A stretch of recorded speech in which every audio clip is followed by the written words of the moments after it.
Hai guys, kalau lu suka sama video gua, jangan lupa komen, like, and subscribe ya guys. Karena subscribe itu gratis, bye.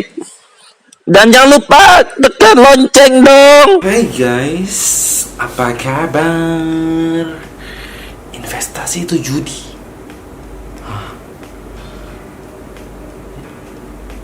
Investasi itu judi. Masa sih? Disclaimer ya. BTW disclaimer dulu. Ya, gue tuh di pasar modal, gue nggak jago. Masih banyak orang yang lebih jago dari gue. Gue cuma ngerti konsep dan ada pengalaman. Karena gue udah mulai duluan dari SMA. Yang kedua, ini bukan rekomendasi jual beli saham. Di sini gue ngomongin gue lu aja ya.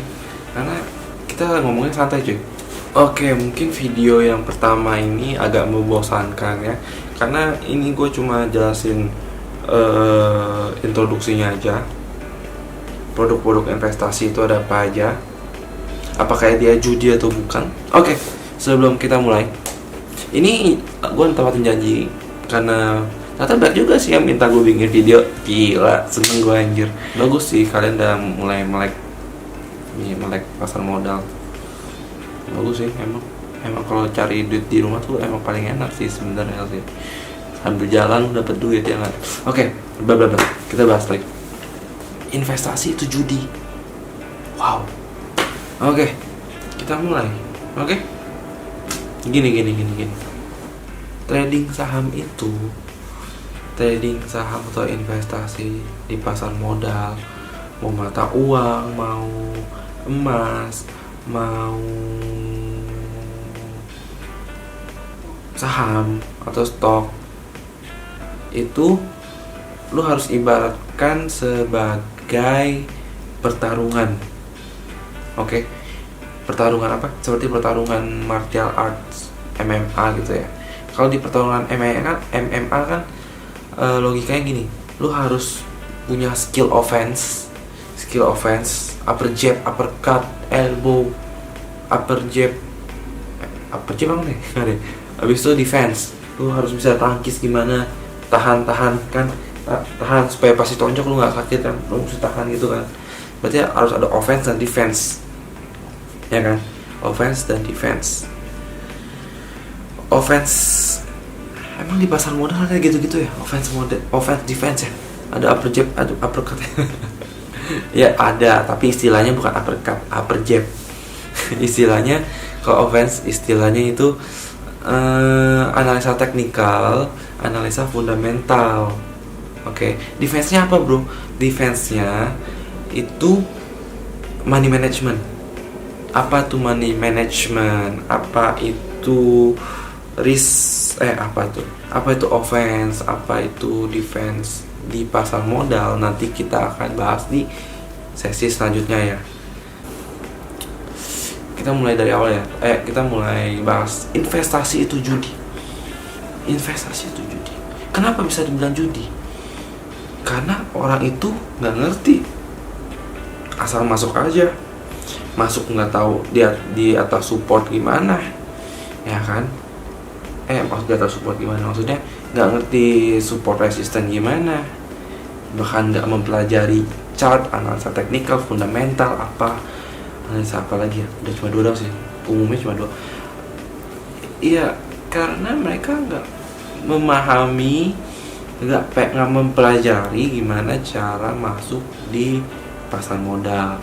Mereka cuma tahu langsung beli di sini, ikutin kata orang, beli di sini lagi murah nih, udah beli. Padahal dia nggak tahu murah itu gara-gara apa, kenapa bisa dibilang murah, kenapa, atas dasar apa dibilang murah kan, gitu kan. Oke, karena saham itu bisa untuk semua umur. Enggak sih, bayi nggak bisa. Ya pokoknya udah punya KTP lah, udah punya rekening KTP, udah bisa main saham, bisnis saham, trading saham, investasi apalah itu. Oke. Sebenarnya investasi di pasar modal itu tidaklah sulit. Itu gampang banget, lu tinggal buka akun, tinggal masukin duit dan press Nah kan yang pasalnya yang lu pada pengen tahu kan, ngerti gimana cara entry-nya di mana, keluarnya gimana, ya kan? Gitu dong kan. Harga murah itu kayak apa, di berapa, kenapa bisa dibilang murah, dasarnya apa dibilang murah, kan gitu, ya kan? Oke. Mungkin di antara kalian, video yang pertama emang agak membosankan karena ini hanya introduksi aja. Mungkin kan ada yang baru mau mulai, kita nggak tahu, ya kan? Nggak apa-apa, bagus yang udah mulai melek finansial, itu bagus. Masih ada yang nggak ngerti kan saham itu apa. Mungkin dulu di SMA udah diajarin saham itu apa, tapi kan itu cuma teori. Saham itu apa sih? Surat kepemilikan kan, surat kepemilikan atas suatu emiten, itu cuma teori. Yang lu perlu yang lu pengen tahu gimana gue bisa cuan dari situ, ya kan? Gimana gue bisa berduit? Gue nggak butuh teori kan, gue tahu. Itu gue soalnya. Oke. Wah. Oke. Judi itu hanya persepsi, perspektif orang. Bagi gue trading saham atau investasi saham itu adalah sebuah bisnis, ya kan? Itu hanya probabilitas, benar, ada probabilitas. Probabilitas bukan berarti itu judi loh. Ingat loh, probabilitas bukan artinya itu judi. Hidup itu penuh dengan probabilitas soalnya bro, sis. Oke? Itu penuh dengan probabilitas. Contohnya kita bahas di luar saham, oke? Pasar modal, forex, kita luar itu. Buka bisnis, apakah ada probabilitas untuk rugi? Ada kan. Probabilitas untuk juga ada kan. Pahit juga ada kan. Sama dengan forex, trading saham, dan sebagainya. Semua probabilitas. Terus poker online itu probabilitas juga bro. Ya iyalah bro. Kalau lu main poker dan win rate lu 90% karena lu pakai strategi atau apalah, mungkin lu hafalin kartu atau lu mungkin pakai trik tulis nomor kode di kartu, belakang kartu mungkin, dan lu tahu itu lu pasti menang. Itu bisnis, benar nggak? Itu bisnis karena lu udah mempelajari strateginya. Kalau misalnya lu main poker tapi lu nggak ada dasar apa sih ngomongnya, nggak pakai mikir lah, lu main-main aja gitu loh, main santai, dan lu nggak tahu itu lu bakal menang atau bakal kalah, dan nggak ada konsep dasar, nggak ada konsep murah, nggak ada konsep mahal kan, semua pure probability. Itu namanya judi bro, ya kan? Gambling kan namanya. Lu punya win rate lu 50 kan, probability lu 50 kan, joy kan, itu namanya judi. Kalau 50 nggak ada strategi atau apapun itu, dan itu hanya berlangsung 5 detik atau bahkan menit loh. Itu lu bisa hilang kalau lu main poker kan, dalam hitungan menit. Nah, kita jangan bahas poker lah, kita kan lagi ngomongin pasar modal. Oke, kenapa gue bilang kalau saham atau forex itu bukan judi? Kenapa ya? Soalnya kalau di trading, kalau di investasi pasar modal atau forex, kita kan bisa memprediksi apa yang akan terjadi, ya kan? Memprediksinya pakai apa? Gue bukan peramal, maksudnya gue bukan punya kekuatan, enggak. Kita para trader itu memanfaatkan media. Pertama, media. Sering baca nggak? Ada berita PDB lah, ada berita inflasi lah, resesi lah, apalagi, pokoknya banyak kan. Nah itu lu harus bisa kaitkan dengan makroekonomi, lu harus bisa kaitkan dengan pasar modal. Itu pasar modal mencerminkan kondisi negara itu, sama forex kan mencerminkan currency kan, currency di negara itu lo bisa memperkirakan akan kemana, trennya itu akan kemana gitu loh. Jadi sebenarnya itu bukan judi, itu bisnis, ini kan, karena lo bisa memperkirakan. Dan itu bukan untuk jangka pendek, itu jangka panjang, ya kan? Itu berarti namanya apa kalau jangka panjang? Investasi, ya kan? Gitu. Itu perspektif gue ya. Nggak tahu perspektif lu gimana, ya kan? Karena semua orang beda-beda, dan gue nggak mau ngejudge lu, anggap itu lu judi, terserah lu, itu adalah hak lu. Tetap ada resiko di pasar modal, tetap ada resiko gimana. Nah ini nih. Lalu kalau di gambling itu lu nggak bisa kecilin resiko, karena pas lu menang dan lu kalah kan 50-50 kan. Tapi kalau di trading saham atau investasi saham atau pasar forex itu lu bisa meminimalisir resiko lu. Kan ada kata high risk high return, low risk low return, gitu kan. Nah kalau di pasar modal atau saham itu moderate risk lah, bukan low risk ya, moderate risk, tengah-tengah. Oke.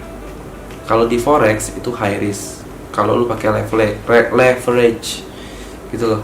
Nanti kita bahas forex belakangan, kita kan lagi ngomongin investasi di pasar modal. Oke. Kalau low risk tuh kayak obligasi. Kenapa utang itu ada resiko? Karena mungkin ada kemungkinan untuk gagal bayar.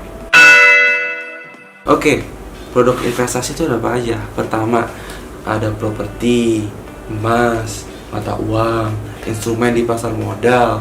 Instrumen di pasar modal kan ada saham, ada obligasi, reksadana, dan sebagainya, ya kan? Pertama, ciri-cirinya, kalau properti itu dia tidak liquid dan costnya juga termasuk mahal ya. Kamu harus minimal ada 1M lah, 1 juta lah, minimal 1 juta ya. Yang paling murah di mana 1 juta rumah? Ya kan? Dan itu kalau yang belum dibuat kan masih dalam bentuk brosur lah, 200 juta ya kan, belum jadi kan. Oke. Habis itu emas. Kalau emas itu murah, agak liquid, dan dia lebih murah.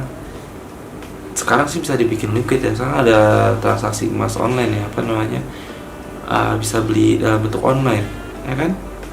Jadi ya bisa dibilang liquid sih. Itu kan kami juga trading juga kan, investasi juga kan. Apakah itu judi? Ya, enggak, belum tentu bro. Itu mata uang atau forex itu liquid dan costnya lebih murah. Ya dong kan, nggak usah butuh 100 juta buat beli mata uang kan, 5 juta aja buat beli mata uang udah bisa buat jalan-jalan ke luar negeri kan. Nah, habis itu baru kita bahas tentang instrumen di pasar modal.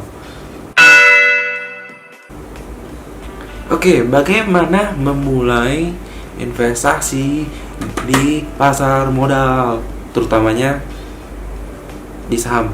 Bagaimana? Oke. Bagi kalian yang baru mau mulai, itu pertama harus bikin akun dulu sih. Ya mau gimana kalau nggak punya akun cuy? Gua dulu pas SMA. Buka akun dulu di Dewu. Dulu sekarang namanya Mirai. Dari diakuisisi sama Dewu kan milik Korea, tapi udah diakuisisi sama Mirai. Jadi berubah namanya Mirai Aset. Gitu. Nah, tunggu akun udah jadi, baru lu bisa terjun di pasar modal. Enggak. Gitu bro, jadi lu bisa terjun di pasar modal habis lu udah punya akun. Oke, kita buka sesi Q&A dari teman-teman gua mungkin dari yang kemarin nanya-nanya secara live. Gue jelasin aja di sini. Dia nanya gini, bro, lu pernah rugi nggak bro? Ya pernah lah bro. Lo kan manusia ya. Lo kan bukan Superman, bukan dewa cuy. Bisnis aja bisa rugi, ya apalagi gue lah. Yoi nggak bro? Lo pernah untung? Ya pernah juga bro. Pasar modal dan di mata uang, di emas juga. Gue juga investasi di emas, lumayan lah ya. Pokoknya yang kosnya murah lah. Gue gak mungkin beli yang kos mahal, gue punya duit cuy, ya kan. Gue mainnya yang murah-murah aja. Yoi nggak? Yang bisa gue tabung terus gue beli sampai tua, ya kan. Properti kan susah cuy. Gue mesti punya banyak duit dulu baru bisa investasi properti. Kalau gue ya pribadi ya 5-15% sebulan pribadi. Menurut gue, kalau orang lain mungkin ada lebih jago, teman gue ada yang lebih jago, dia baru masuk bisa jual 30%, gila gak lo? Ya dia mainnya di ini sih, di saham goreng-goreng sih, tapi ya oke lah. Ada yang bahkan bisa 100%. Kalau jangka panjang, buat jangka panjang banyak kok. Itu Lokengong gak Lokengong? Dia kaya kan gara-gara saham bro. Warren Buffett dia kaya gara-gara gara-gara saham bro. Itulah, gue pengen ikutin jejak mereka. Siapa tahu dari antara kalian tuh bisa jadi Warren Buffett selanjutnya. Amin amin amin amin amin. Apalagi ya?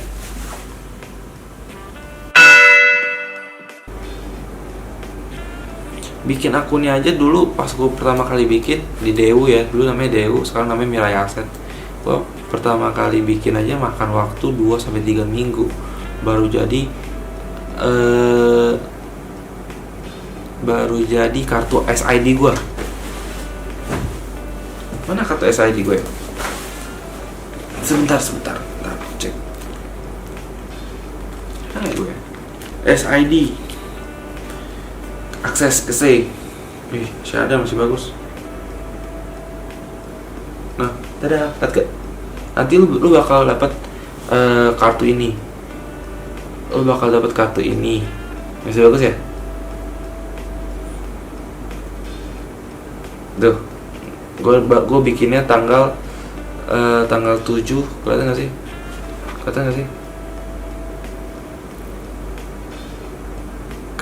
Nah, nanti lu dapat kartu ini cuy. 07 gue bikinnya tuh 0708 0715. Jadi inget, jadi kangen gue anjir. Next. Kalau dapat kartu itu, lu jangan langsung terjun dulu. Lu pelajarin dulu. Nah, selama 2 minggu lu nggak ngapa-ngapain,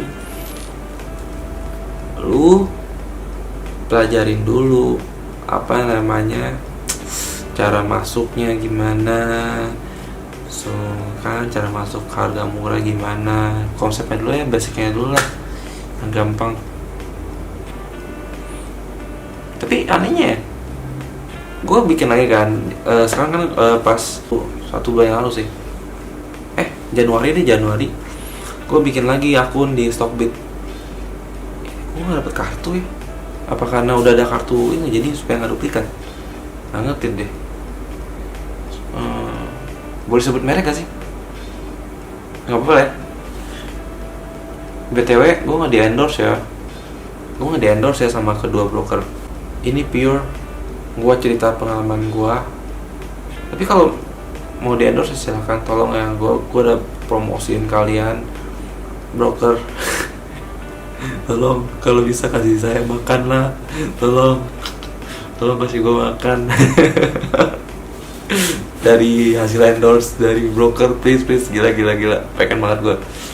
Dan nonton mungkin ada agent atau sales Mirai atau Stockbit, tolong kasih gue, tolong ya.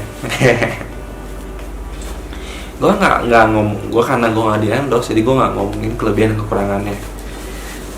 Yoi nggak? Oke. Sorry, Stockbit itu bukan broker tapi Upward. Dia Upwardnya Sinarmas Sekuritas. Jadi tetap broker Sinarmas Sekuritas, dia cuma calo.